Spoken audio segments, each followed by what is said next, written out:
My name is Summer Flynn, and my facilitator is Professor Deputy.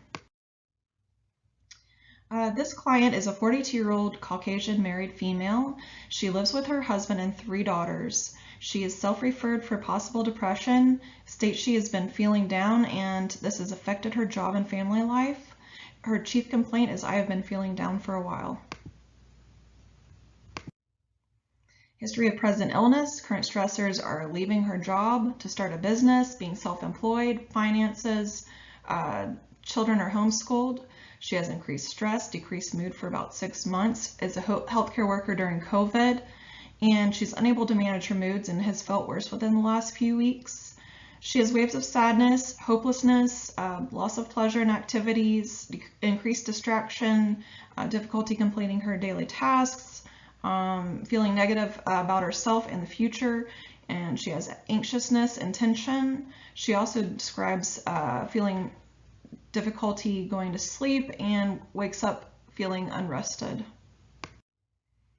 Psychiatric review of symptoms, no history of bipolar, no history of thought disturbance or psychosis, no history of paranoia, delusions, or hallucinations, no history of eating disorders, phobias, ADHD, OCD, DMDD, no history of tics, no self-injurious behavior or homicidal thinking, no suicidal plan, but she does have some thoughts of death.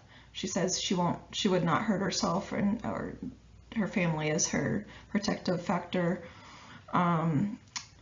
No history of verbal, physical, or sexual abuse. At the age of 11, she did find her brother, who died of a self-inflicted gunshot wound. She denies any nightmares or flashbacks, but reports some avoidance of people.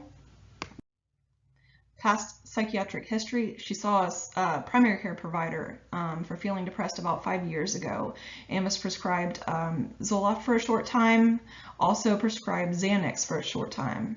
Has never seen a psychiatrist or psych mental health nurse practitioner, has never been hospitalized or for any psychiatric condition. Family history of psychiatric illness. Father had depression and alcoholism. Mom had a bad temper. No diagnosis. Alcoholism as well. Sister had anxiety. Brother died of self-inflicted gunshot wound. Her current substance use is 2 to 3 drinks of wine per week, 3 cups of coffee per day, no prescription or illicit drug use, no medical conditions for which she takes any medication, and the only medication she does take is a multivitamin. Screening tools for this client would be PHQ-9 for depression, GAD-7 for anxiety screening, and the Columbia Suicide Severity Risk Scale. Diagnosis of depression would require criteria such as 5 or more symptoms present within a 2-week period and represent a change in function. At least one must include depressed mood or loss of pleasure.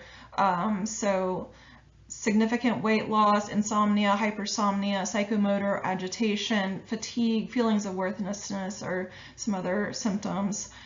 These symptoms must include impairment in function and must not be caused by substance or other medical condition. For anxiety disorder, anxiety or worrying must be occurring for more days than not within a 6-month period. Controlling the worry must be difficult.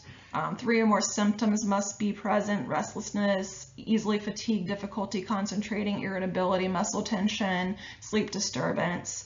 Anxiety must cause a disturbance in function and not be caused by substance or another physical condition or mental health disorder.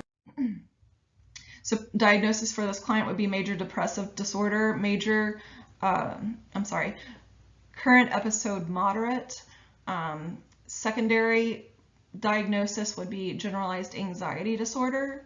Rule out B12 deficiency or hypothyroidism. What other diagnoses should be ruled out for this client? Risk factors for depression are family history of depression, major life changes, trauma, stress, being middle-aged or older adult, certain medical conditions, diabetes, cancer, Parkinson's, and certain medications like beta blockers could cause depression. As depressive episodes occur, they can lead to more depressive episodes caused by sensitization and stressors. And after many successive recurrences, stressors are less necessary to trigger an episode. Sensitization processes by stressors, repeated episodes, or substance use can cause illness progression and a cycle of increasing exacerbation. Proposed treatment for this client would be baseline CMP, thyroid panel, CBC, vitamin D, B12. We'd start Prozac and SSRI, 10 milligrams daily. Then after 3 days, if well tolerated, it could increase to 20 milligrams per day. Some side effects are headache, stomach upset, sexual side effects, drowsiness, fatigue, and they typically subside with use. Possible suicidal ideation within 2 weeks of medication use, and call the psych NP if this occurs. Suggest therapy. Develop a safety plan to go to the ER or call 911 if thoughts of harming self or others. Follow up in 3 weeks or sooner if needed. If no improvement with the medication in 6 weeks, we'll increase the dose or try another SSRI. What are some other medications that could be good for this client? Thank you.